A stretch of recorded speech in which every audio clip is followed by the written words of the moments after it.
ना ऑथर ने यहाँ पर ये वाली किताब के अंदर बात की है स्लीप के बारे में, जो मुझे काफ़ी अलग लगा बिकॉज ये वाली किताब का नाम है मेक टाइम। तो ऑथर को बात करनी चाहिए टाइम के बारे में, प्रोडक्टिविटी के बारे में और ऑफकोर्स वर्क के बारे में, बट ऑथर ने बात की स्लीप के बारे में। जब मैंने वो चैप्टर को पढ़ा यानी कि स्लीप के बारे में पढ़ा, तब मुझे लगा और रियलाइज़ हुआ कि यार नहीं है, स्लीप की ज़रूरत थी ये वाली किताब के अंदर और लोगों को बात करनी चाहिए स्लीप के बारे में, बट हम नहीं करते हैं। सो उसको समझने के लिए जो ऑथर ने समझाया था वही मैं आपके साथ शेयर करने की कोशिश करूँगा और कुछ इमेजेस के थ्रू जो ऑथर ने ये वाली किताब के अंदर यूज़ किए थे। तो उसके लिए पहले ये वाला इमेज को देख लेना और मुझे बताना कि यार ये वाले इमेज को हम कब यूज़ कर रहे थे हमारे लाइफ के अंदर, कितने सालों पहले हम इंसान इस चीज़ को इम्प्लीमेंट कर रहे थे हमारे लाइफ के अंदर। नाउ देख लिया ये वाला इमेज, अभी देख लेना दूसरा वाला इमेज और उसको देखने के बाद मुझे बताना कि यार ये वाला इमेज को या फिर ये वाला लाइफस्टाइल को हम कितने समय से यूज़ कर रहे हैं या फिर आप यूज़ कर रहे हैं या फिर नहीं कर रहे हैं, मुझे बताना कमेंट सेक्शन के अंदर। ना दोनों ही इमेज काफ़ी सही नहीं है, दोनों में से एक अच्छा है, एक सही है और दूसरा गलत है और दूसरे वाले इमेज को आपको इग्नोर करना चाहिए और आपको इम्प्लीमेंट करना चाहिए पहले वाले इमेज के फॉर्मूलों को या फिर चीज़ों को। वो कैसे? नाउ इंसानों का रूटीन क्या होता है? रात को सोना और दिन को काम करना या फिर दूसरी को भी एक्टिविटीज़ करना, जो भी इंसानों को पसंद है करने के लिए वो। तो सुबह उठेंगे, नाश्ता करेंगे या फिर नाश्ता नहीं करते हैं तो रूटीन अलग हुआ, दूसरी कुछ एक्टिविटीज़ करता है इंसान क्या बोल रहा हूँ, लोग। और उसके बाद ऑफकोर्स नाश्ता कर लिया, फैमिली के साथ थोड़ा सा बहुत टाइम स्पेंड कर लिया, काम कर लिया, शाम का खाना खा लिया और रात को हम जाते हैं सोने के लिए ना। सोने के बाद फिर से सुबह उठेंगे। तो ये होगा एक साइकिल, जो नॉर्मल साइकिल है जो हमको फॉलो करना चाहिए हमारे लाइफ के अंदर, बट ये हम अभी यूज़ नहीं कर रहे हैं। अभी क्या आ चुका है? इंटरनेट आ चुका है, रील्स आ चुकी हैं, शॉर्ट्स आ चुका है, नेटफ्लिक्स आ चुका है, टीवीज आ चुकी हैं, टैबलेट्स आ चुके हैं और दूसरी भी काफ़ी सारी चीज़ें आ चुकी हैं। तो हम वो चीज़ को फॉलो कर रहे हैं। तो रात को सोने से पहले हम ये वाले गैजेट को यूज़ कर रहे हैं और ऐसे यूज़ कर रहे हैं और उसके लाइट को हमारी आँखों के अंदर डाल रहे हैं। तो हमारे माइंड को क्या लग रहा है कि अभी रात नहीं है, अभी दिन है, तो मैं क्यों सोने जाऊँ या फिर मैं तुझे क्यों सोने दूँ। तो आपको ऑफकोर्स आपका माइंड सोने नहीं देगा और अगर आप चाहते हैं इसको यूज़ करने के बाद डायरेक्टली अपने बेड पे जाते हैं या फिर दूसरी जगह पर सोने के लिए जाते हैं, तो आपका माइंड आपको सोने नहीं देगा 1 या फिर 2 घंटे के लिए। आपके साथ हुआ होगा ऐसा कि कई बार आपने स्मार्टफोन को देखा, टीवी शो देख लिया, मूवी देख लिया, उसके बाद सोने जाते हैं तो 1-2 घंटे हमको नींद नहीं आती है बिकॉज आपके माइंड को लग रहा है कि अभी दिन चल रहा है तो मैं सोने क्यों जाऊँ या फिर मैं तुझे सोने क्यों दूँ। और ऐसा ही हमारे लाइफ के अंदर हम कर रहे हैं और जो आपको दिख रहा है ना, ये ग्राफ दिख रहा है आपको, वही रिप्रेजेंट करता है कि यार हम इंसान लोग यही चीज़ों को काफ़ी तवज्जो दे रहे हैं हमारे लाइफ के अंदर, बट हमको देना नहीं चाहिए। हमको पहले इमेज के जैसे ही हमारे लाइफ को जीना चाहिए। सोने से पहले स्मार्टफोन को या फिर दूसरों को भी ऐसी चीज़ों को यूज़ नहीं करना चाहिए जो हमारे आँखों के अंदर काफ़ी रोशनी डाल रही हैं। ऐसा हमको नहीं करना चाहिए। और ऑफ कोर्स इसके अंदर बल्ब भी आ गया। अगर आपके रूम के अंदर काफ़ी ब्राइट बल्ब है जो काफ़ी प्रकाश दे रहा है आपकी आंखों के अंदर, तो हमको वो चीज़ों को यूज़ नहीं करना चाहिए, वो बल्ब को यूज़ नहीं करना चाहिए। आपको बल्ब यूज़ करना चाहिए बट छोटी सी कम ब्राइटनेस वाला, जो आपकी आंखों के अंदर चुभे ना और काफ़ी ब्राइट लाइट ना दे। जैसे कि मैं अभी 2 चीज़ों को अभी यूज़ कर रहा हूँ, ऐसा आपको यूज़ नहीं करना चाहिए। और उसका सॉल्यूशन क्या है जो काफ़ी सिंपल है, आपको पता होगा, बट अभी आप इम्प्लीमेंट नहीं कर रहे हैं। और वो क्या है? ऑफकोर्स ये वाली चीज़ को आपको यूज़ नहीं करना है रात को सोने से पहले। 1 घंटे पहले या फिर 2 घंटे पहले आपको इसको यूज़ नहीं करना है। अगर आपके रूम के अंदर काफ़ी लाइट बल्ब है तो उसको आपको रिप्लेस करना है, फिर साइड में एक छोटा सा बल्ब लगा लो जिसकी ब्राइटनेस काफ़ी कम आ रही है, तो वो चीज़ आपकी आंखों के अंदर चुभेगी नहीं। 2 घंटे पहले ये लाइट बल्ब है, काफ़ी ब्राइटनेस वाला है, उसको बंद कर लो और जो लो ब्राइटनेस वाला है उसको आप ऑन कर सकते हो। उसके बाद अपने रूम के अंदर आप प्रवेश कर सकते हैं। और उसके बाद ऑफ कोर्स ये गैजेट को यूज़ नहीं करना है, ऐसा यूज़ नहीं करना है, मूवी को देखना नहीं है, टीवी शो को देखना नहीं है या फिर दूसरे को भी गैजेट को यूज़ नहीं करना है जो आपकी आंखों के अंदर काफ़ी सारा प्रकाश डाल रहा है। तो इससे क्या होगा, आपका माइंड को लगेगा कि अभी रात हो चुकी है तो अभी सोने का टाइम हो चुका है, तो आपका माइंड धीरे धीरे सोने चले जाएगा। बट ऑफकोर्स अगर आपने लाइट काफ़ी सारी आपकी आंखों के अंदर डाल दी तो आपका माइंड थोड़ा सा मैनिपुलेट हो जाएगा और आपको लगने लगेगा कि यार अभी दिन चल रहा है तो मैं सोने क्यों जाऊँ।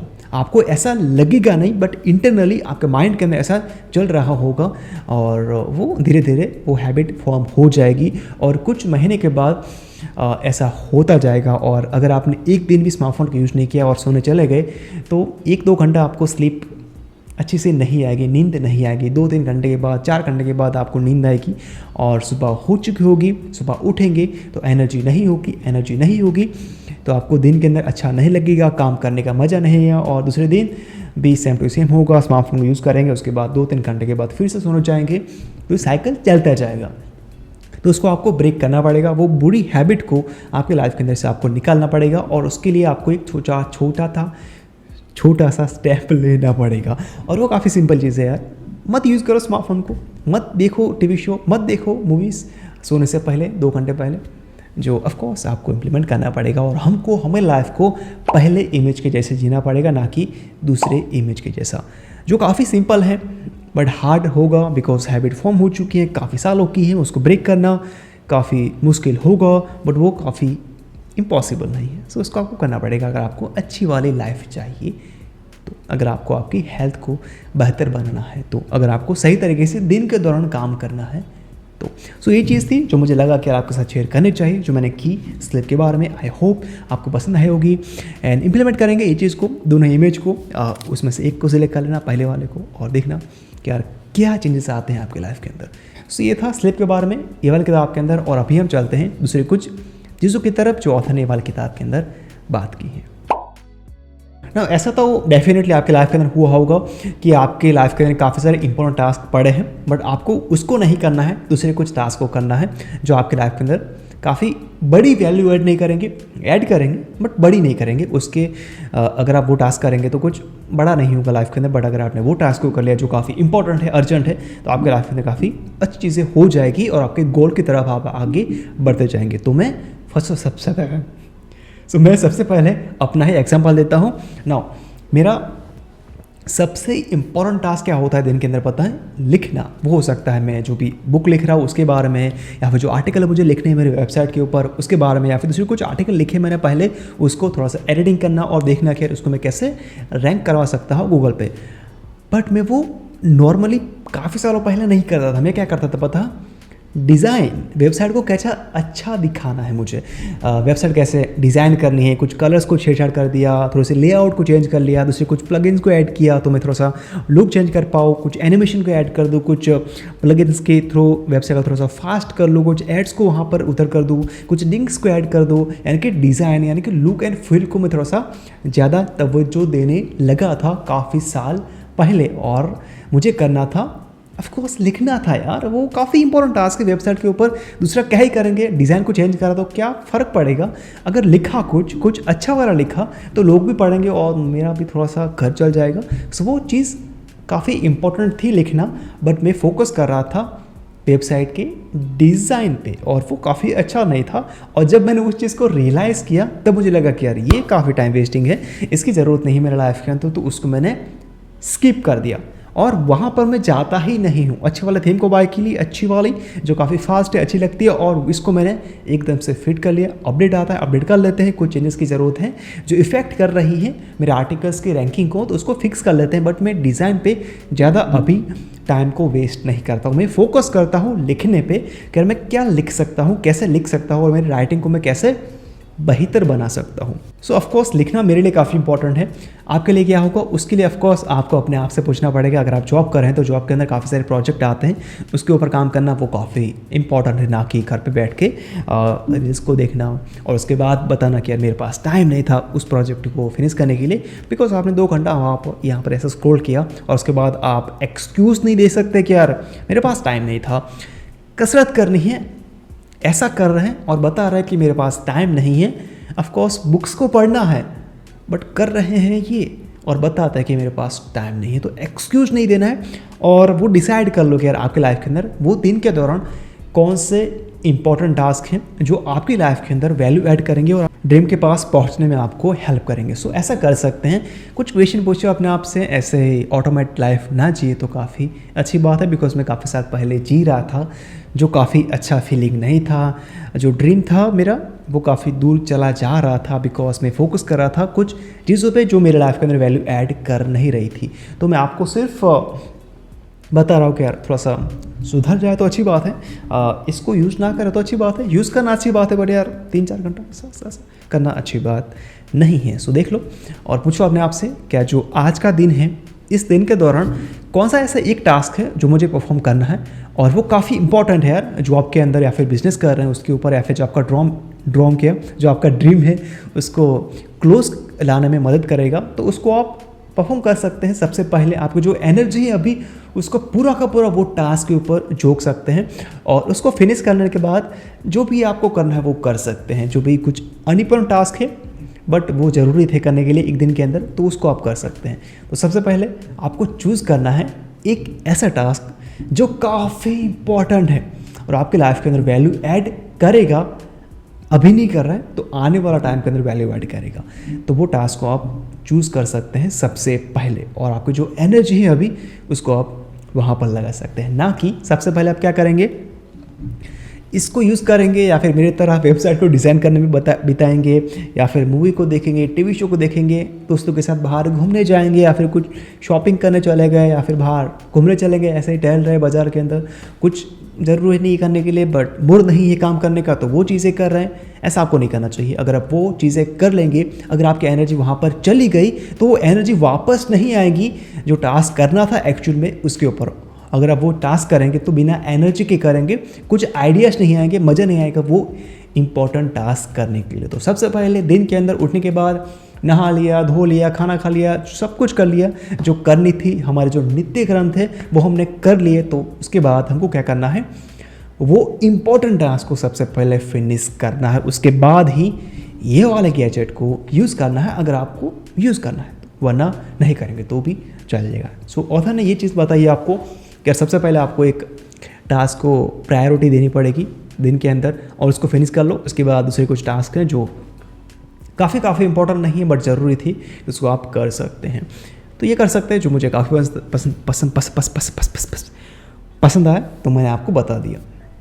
थोड़ा सा इंडिया में चले गए, यस इंडिया में चले गए, काफ़ी बार कुछ चीज़ें रिपीट हुई होगी बट आई होप आप समझ पाए होंगे और इसको इम्प्लीमेंट करेंगे आपकी लाइफ के अंदर, जो ऑफकोर्स ऑथर ने बताया आपको। और इसके लिए है ऑथर ने वाली किताब को लिखा है make it time, and I hope implement करेंगे आप। नाउ यहाँ पर ये क्वेश्चन काफ़ी नॉर्मल रहता है कि यार मुझे काम करना है बट मुझे कंटाला आ रहा है, मुझे मूड नहीं है, काफ़ी सारे एक्सक्यूजेज आ रहे हैं। तो उसका सॉल्यूशन ऑथर ने क्या दिया है पता है, सुबह उठने के बाद ये वाली चीज़ को यूज़ नहीं करना, यानी कि स्मार्टफोन के अंदर रील्स नहीं देखने हैं, शॉर्ट्स नहीं देखने हैं, व्हाट्सएप के अंदर मैसेजेस नहीं करने हैं, स्पेशली स्टेटस नहीं देखना है, बिकॉज वो चीज़ें आपको डिस्ट्रैक्ट करेगी और आपको काम करने का उतना मज़ा नहीं आएगा। आपको लगेगा यार कोई बात नहीं यार, स्टेटस देख लिया, मैसेज देख लिया, शॉर्ट्स देख लिए, ट्विटर को या फिर एक्स को यूज़ कर लिया तो क्या ही बात हो गई, मैं इसको हैंडल कर सकता हूँ, मेरा मूड एकदम से सही रहेगा, कुछ एक्सक्यूज़ नहीं आएगा, मेरा मूड चेंज नहीं होगा, मुझे कंटाला नहीं आएगा। ऐसे काम कर लेंगे एकदम से फुल 100% एनर्जी के साथ। बट ऐसा नहीं होता है मेरे भाई। सुबह उठे, इसको यूज़ किया तो आपका मूड थोड़ा सा चेंज हो सकता है बिकॉज आपने किसी दोस्त का स्टेटस देखा, मुझे ऐस बोलने में दिक्कतें आ रही, थोड़ा सा होगा, सो बेयर विथ मी। उसको मैं थोड़ा सा प्रैक्टिस कर रहा हूँ बोलने की एस को, सो ध्यान रखना।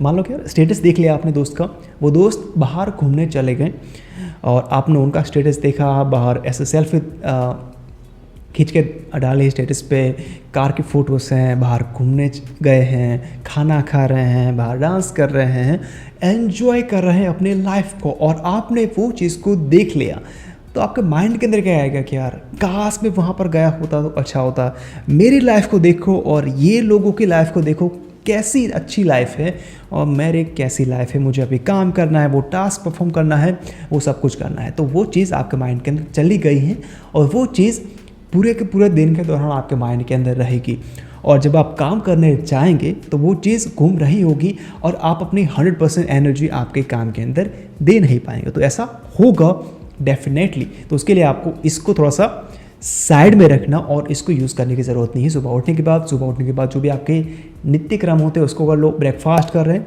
तो वो कर लो, नहीं करते हैं तो कॉफ़ी पी लो, कॉफ़ी नहीं पी रहे चाय पी लो, चाय नहीं पीते तो कोई बात नहीं। सुबह उठने के बाद थोड़ा बहुत कुछ एक्टिविटीज़ कर लो, एक्सरसाइज कर लो, बुक को पढ़ लो, फैमिली के साथ थोड़ा सा टाइम स्पेंड कर लो, बाहर टहलने चले जाओ, रनिंग पे कर चले जाओ, थोड़ा सा वॉकिंग कर लो। उसके बाद अपने काम कर सकते हैं, जो भी urgent as well as important task है वो दिन के दौरान उसको आप परफॉर्म कर सकते हैं। और अगर आपने वो टास्क को अपनी 100% एनर्जी के साथ किया तो थोड़ा सा आपके माइंड को अच्छा लगेगा कि यार राहुल तूने अच्छा काम किया आज, जो टास्क करना था आज के दिन उसने तू फिनिश कर दिया है, तो अभी तुझे जो करना है वो कर सकता है, जो एक्टिविटीज़ करना चाहता था वो कर सकता है तू, बिकॉज तूने एक अच्छा वाला काम किया है आज के दिन के दौरान। यानी कि आपका माइंड रिलीज कर सकता है डोपामिन, बिकॉज आपने अच्छा वाला काम कर लिया है और ये टिक मार्क है ना वो क्लिक हो चुका है, बिकॉज जो टास्क करना था वो भी फिनिश हो चुका है। सो ऐसा अपने दिन की शुरुआत कर सकते हैं। एंड ऑफ कोर्स उसके अलावा काफ़ी बेसिक चीज़ें हैं जो ऑफ कोर्स हमको करने का मज़ा नहीं आता, वो है कसरत करना, बाहर घूमने जाना, लोगों के साथ बातचीत करना, और वो काफ़ी बेसिक चीज़ें हैं जो आपको पता होगी, और वो काफ़ी सारे लोग नहीं कर रहे हैं, कसरत नहीं कर रहे हैं, बातचीत नहीं कर रहे हैं, बाहर घूमने नहीं जा रहे हैं, टहल नहीं रहे हैं, बट ऑफ कोर्स स्क्रॉल कर रहे हैं। ऐसा आपको नहीं करना चाहिए। जो ऑथर ने बताया था वही मैं आपको बता रहा हूँ, और जो काफ़ी इंपॉर्टेंट है लाइफ के अंदर। सुबह उठने के बाद इस चीज़ को यूज़ करने की ज़रूरत नहीं है, और रात को सोने से पहले ये चीज़ को यूज़ करने की ज़रूरत नहीं है। एंड ऑफ कोर्स थोड़ी बहुत कसरत कर ले मेरे भाई, कसरत कर लेना अच्छी बात है। सुबह उठने के बाद करते हैं, ये भी अच्छी बात है। दोपहर करते हैं, वो भी अच्छी बात है। शाम को करते हैं, वो भी अच्छी बात है। दिन के दौरान कभी भी कर लेना, बट कर लेना। अगर आप जॉब कर रहे हैं 9 to 5 तो सुबह उठने के बाद कर सकते हैं 15 मिनट की कसरत, और उस चीज़ के लिए आप बोल रहे हैं कि मेरे पास टाइम नहीं है, तो वो सबसे बड़ा एक्सक्यूज़ है। 15 मिनट ऐसे चले जाएंगे ना, उसको आप कर सकते हैं कसरत 15 मिनट, बहुत बड़ा टाइम नहीं, तो वो फॉर्म कर सकते हैं सुबह या फिर शाम को, दोपहर को, जहाँ पर भी आपको टाइम मिलता है तभी। तो ये कुछ चीज़ें हैं, इससे आपकी एनर्जी लेवल काफ़ी बढ़ सकता है। फॉर एग्जांपल कसरत करने से, बुक्स पढ़ने से, मेडिटेशन करने से, और स्मार्टफोन को यूज़ नहीं करने से, और अपनी बॉडी को थोड़ा सा अच्छा ख्याल रखने से, सो वो कर सकते हैं। यहाँ पर लास्ट में बात कर लेते हैं डेडलाइन के बारे में, जो काफ़ी अच्छा वर्ड है, काफ़ी अच्छी बात है, बिकॉज ये चीज़ आपके लाइफ के अंदर काफ़ी सारी चीज़ें करवा सकती हैं आपसे। फॉर एग्जांपल मान लो कि आपको ये वाला किताब को फिनिश करना है, और उसके पेजेस कितने हैं पता है? ये वाला किताब मेक अ टाइम, और उसके पेजेस मैं आपको बता दे रहा हूँ अभी जो एक्चुअल में है, सब कुछ निकाल के। सो उसके पेजेस से जो आप पढ़ेंगे ये वाला किताब के अंदर, और वो हैं 270। सो 270 पेजेस को पढ़ने के लिए नॉर्मली अगर आप धीरे धीरे पढ़ते हैं, समझ समझ के पढ़ते हैं, तो 2 दिन के अंदर ये वाला किताब फिनिश हो जाने चाहिए, धीरे धीरे से, राइट। धीरे धीरे पढ़ते हैं तो अगर आप फास्ट पढ़ेंगे तो 1 दिन के अंदर भी आप फिनिश कर पाएंगे ये वाली किताब को। बट अगर आप अभी नई नई किताबों को पढ़ना शुरू किया है तो 1 वीक के अंदर, मैक्सिमम 1 वीक ये वाला किताब के अंदर आप दे सकते हैं और फिनिश कर सकते हैं ये वाला किताब को। बट आपको लग रहा है कि यार 1 वीक के अंदर मैं फिनिश कर पाऊँगा, नहीं कर पाऊँगा, 1 महीना भी लग सकता है, 1 साल भी लग सकता है, 2 साल भी लग सकते हैं अगर आपने डेडलाइन को सेट नहीं किया तो। बिकॉज इस किताब को आपने बाय किया, 1 दिन पढ़ा, 10 पेजेस पढ़े, उसके बाद आपने इसको साइड में रख दिया, उसके बाद कुछ एक्टिविटीज़ करने लग गए, बाहर घूमने चले गए, दूसरे कुछ काम कर लिए, और 2 दिन के बाद आपकी नज़र जाती है ये वाले किताब के ऊपर, बिकॉज ये आपके यहाँ पर पड़ी थी, तो आपकी नज़र गई और आपने इसको देखा और लगा कि यार ये किताब को मुझे फिनिश करना था, और काफ़ी टाइम पहले मैंने बाय किया बट मैंने इसको फिनिश नहीं किया। तो फिर से आप क्या करेंगे, 15-20 पेजेस को पढ़ेंगे, उसके बाद फिर से साइड में रख देंगे, और फिर से आप भूल जाएंगे, फिर से रखेंगे, भूल जाएंगे, रखेंगे, भूल जाएंगे। इसके अंदर काफ़ी सारा टाइम चला जाएगा। बट अगर आपने एक डेडलाइन को सेट किया होगा कि यार मैं 7 दिन के अंदर ये वाला किताब को फिनिश कर दूंगा, तो वो चीज़ आपका माइंड रिमेंबर करेगा और आपको बताएगा, रिमाइंड करवा गया कि यार राहुल तुझे ये वाला किताब को 7 दिन के अंदर फिनिश करनी थी, बट तू अभी क्या कर रहा है, स्मार्टफोन को यूज़ कर रहा है, दूसरी कुछ एक्टिविटीज़ को कर रहा है जो काफ़ी इंपॉर्टेंट नहीं है, वो करने की ज़रूरत नहीं है तुझे, बट तू कर रहा है ना। क्यों कर रहा है?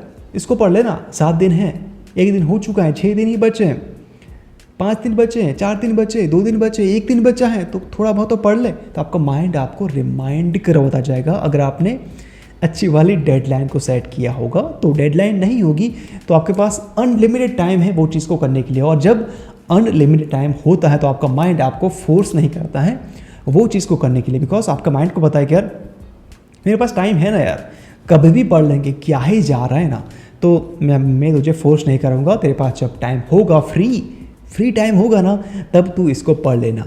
बट जब फ्री टाइम होगा तो तू ये थोड़ी ना पढ़ेगा, दूसरी कुछ एक्टिविटीज़ करेगा ना मेरे भाई।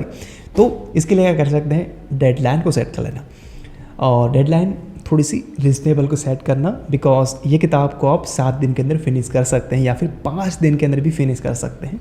सो उसके मुताबिक ही टाइम स्पेंड कर लेना। 2 महीने मत लगाना एक किताब के ऊपर, 3 महीने मत लगाना कि यार 1 साल का मैं डेडलाइन को सेट करता हूँ, ये वाला किताब मैं फिनिश कर दूंगा, तो आपका माइंड 1 साल तक किताब नहीं पढ़ेगा। बट जब 1 साल ख़त्म होने वाला होगा उसके 10 दिन पहले ही बुक को अपने हाथ में रखेगा पढ़ने के लिए, क्या 10 दिन बचे हैं, मैं अभी इसको फिनिश कर दूंगा।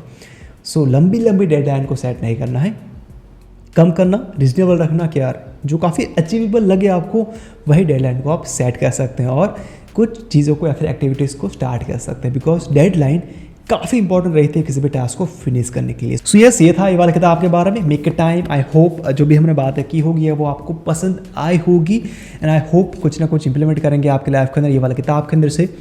या फिर आपको इस किताब को नहीं पढ़ना था तो इस वीडियो को भी देख लिया तो भी मेरे हिसाब से अच्छी बात हो जाएगी, कुछ ना कुछ तो सीखा ही होगा। अगर आपको जो भी हमने बातें की वो पसंद आई हैं तो ऑफकोर्स ये वाला किताब को बाय करने के बाद पढ़ सकते हैं।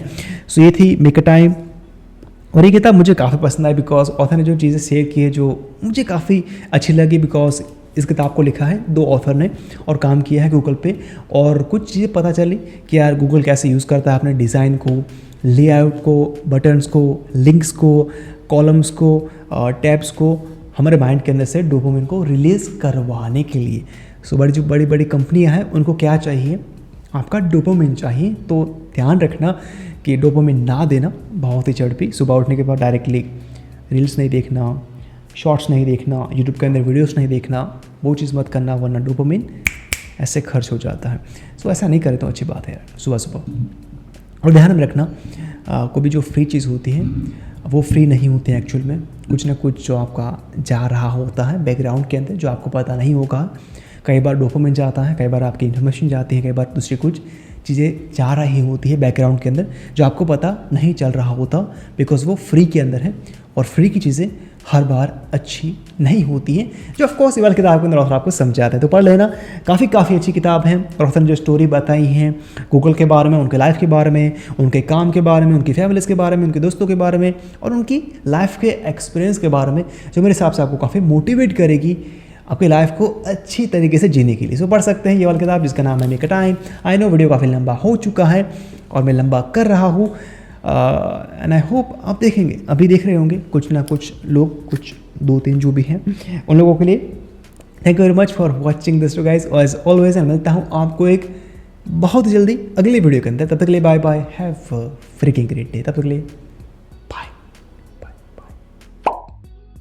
ये वाली किताब है प्रोडक्टिविटी के बारे में। तो ऑब्वियस ही बात है ऑथर बात करेंगे इंपॉर्टेंट टास्क के बारे में as well as unimportant task के बारे में, बट ये किताब सिर्फ दोनों चीज़ों के बारे में नहीं है, बिकॉज इस किताब को लिखा है 2 ऑथर ने और दोनों ही ऑथर ने काम किया था गूगल पे और दूसरी भी काफ़ी सारी कंपनियां पे, और उनकी जो स्टोरी थी वर्क रिलेटेड, उनकी फैमिली के रिलेटेड, उनकी पर्सनल स्टोरियाँ हैं वो ऑफकोर्स ये वाली किताब के अंदर आपको बताई हैं और वो मेरे हिसाब से आपके लाइफ के अंदर काफ़ी सारी वैल्यू ऐड कर सकती हैं, काफ़ी कुछ सिखा सकती हैं आपको। बिकॉज गूगल कैसे अपने प्रोडक्ट को डिज़ाइन करता है, उनकी एप्लीकेशन को, जीमेल हो गया फिर दूसरी कोई भी एप्लीकेशन को कैसे डिज़ाइन करता है आपकी डोपामिन को इंक्रीज़ करवाने के लिए, उसको निकालने के लिए, जो ऑथर ने ये वाली किताब के अंदर आपको सटल वे के अंदर समझा है। बिकॉज उन्होंने उन कंपनियां के अंदर काम किया है तो उनके कुछ इनसाइट भी आपको ये वाली किताब के अंदर देखने को मिल जाएगा। और जो स्टोरी है वो काफ़ी अच्छी है, छोटी छोटी स्टोरी है, ऐसा नहीं कि 50-60 पेजेस की एक स्टोरी होगी, ऐसा नहीं है। 2 पेज के अंदर स्टोरी खत्म हो जाती है, उसके बाद ऑथर समझाते हैं कि यार ऐसा क्यों होता है या फिर कैसे होता है। और ऐसी बात क्या है पता है, ये कोई भी हाउ टू गाइड नहीं है, प्रोडक्टिविटी के ऊपर आपको काफ़ी सारी चीज़ें समझाते हैं ऑथर, टाइम के बारे में, लाइफ के बारे में और दूसरी भी काफ़ी सारी चीज़ें हैं। सो हम क्या करेंगे, फर्स्ट ऑफ ऑल बेसिक चीज़ों को डिस्कस कर लेते हैं स्टार्टिंग के अंदर, और वो है important task as well as unimportant task. उसके अलावा बाद में बात करते हैं काफ़ी सारी चीज़ों के बारे में जो ऑथर ने ये वाली किताब के अंदर डिस्कस की हैं। और वीडियो काफ़ी लंबा होने वाला है तो देख लेना, बिकॉज ये सिंगल वीडियो आपकी लाइफ को चेंज कर सकता है और उसके अलावा आपको दूसरी को भी प्रोडक्टिविटी के ऊपर किताब पढ़ने की ज़रूरत नहीं पड़ेगी अगर आपने ये वीडियो सही तरीके से देखा या फिर इम्प्लीमेंट किया आपकी लाइफ के अंदर, तो या फिर ये वाली किताब को भी। सो बात कर लेते हैं first of all important task के बारे में। और ये इंपॉर्टेंट टास्क होते क्या है, अगर आप अभी पढ़ाई कर रहे हैं तो आपके लिए कौन सा इंपॉर्टेंट टास्क होगा, पढ़ाई करना। 12th की पढ़ाई कर रही है, 10th कर रहे हैं, ग्रेजुएशन कर रहे हैं, फिर दूसरे को भी प्रकार की पढ़ाई कर रहे हैं, तो आपके लिए वो सिलेबस है, वही इंपॉर्टेंट टास्क है, उसको आपको पढ़ना पड़ेगा। और ऑफ कोर्स कहाँ पर अप्लाई करना पड़ेगा, जब एग्जाम आती है तब आपको वहाँ पर अप्लाई करना पड़ेगा। तो आपके लिए इंपॉर्टेंट टास्क कौन सा है, आपके एग्जाम पढ़ाई करना वो काफ़ी इंपॉर्टेंट टास्क है। उसके अलावा जो भी टास्क आते हैं वो काफ़ी इंपॉर्टेंट हो गए, बट उतने इंपॉर्टेंट नहीं है कंपेयर टू जो भी आप पढ़ाई कर रहे हैं उसके मुकाबले। अगर आप काम कर रहे हैं, बिजनेस कर रहे हैं, जॉब कर रहे हैं, तो आपके लिए कौन से इंपॉर्टेंट टास्क होंगे? जॉब के अंदर कोई भी प्रोजेक्ट आता है तो उसके ऊपर काम करना। बिजनेस कर रहे हैं तो आप अपने बिजनेस को कैसे प्रॉफिटेबल बना सकते हैं, अच्छा वाला पैसा कैसे कमा सकते हैं, वो आपके लिए काफ़ी इंपॉर्टेंट टास्क होगा। ऑफ कोर्स फैमिली भी काफ़ी इंपॉर्टेंट है, दोस्त हैं वो भी काफ़ी इंपॉर्टेंट है, उसके साथ टाइम स्पेंड करना वो भी अच्छी बात है, बुक्स को पढ़ना भी काफ़ी इंपॉर्टेंट बात है। बट सबसे इम्पॉर्टेंट टास्क क्या है आपके लिए, वो आपका काम हो सकता है या फिर आपकी फैमिली हो सकती है या फिर दूसरी कोई भी चीज़ हो सकती है, जो ऑफ कोर्स आपको डिसाइड करना पड़ेगा। आपको अपने आप से क्वेश्चन पूछना पड़ेगा कि मेरे लिए कौन सा इंपॉर्टेंट टास्क है आज के दिन के लिए, कल के दिन के लिए नहीं, एक साल के बाद नहीं, आज के लिए कौन सा इंपॉर्टेंट टास्क है और वो आपके लाइफ के अंदर वैल्यू ऐड कर सकता है, तो उसके ऊपर आप काम करना शुरू कर सकते हैं। नाउ अनइम्पोर्टेंट टास्क कौन से हैं, जो ऑफ कोर्स स्मार्टफोन तो ये रहा, स्क्रॉल करना, सोशल मीडिया पे शॉर्ट्स देखना, रील्स को देखना, यूट्यूब के अंदर काफ़ी सारे पॉडकास्ट को सुनना, जो मेरे हिसाब से काफ़ी अच्छी बात नहीं है। End of course Amazon prime पे कुछ टीवी शो देखना, नेटफ्लिक्स पे देखना या फिर दूसरी कोई भी चलचित्र देखना, जो मेरे हिसाब से आपके लाइफ के अंदर कुछ वैल्यू ऐड नहीं करेंगे, वो काफ़ी सारे अनइम्पोर्टेंट टास्क के अंदर इंक्लूड हो जाते हैं। और कसरत करना वो काफ़ी अच्छी बात है, बुक्स को पढ़ना काफ़ी अच्छी बात है, बट वो नहीं करते हैं, आप करते हैं दूसरी कुछ एक्टिविटीज़ जो आपको डोपामिन किक देती हैं।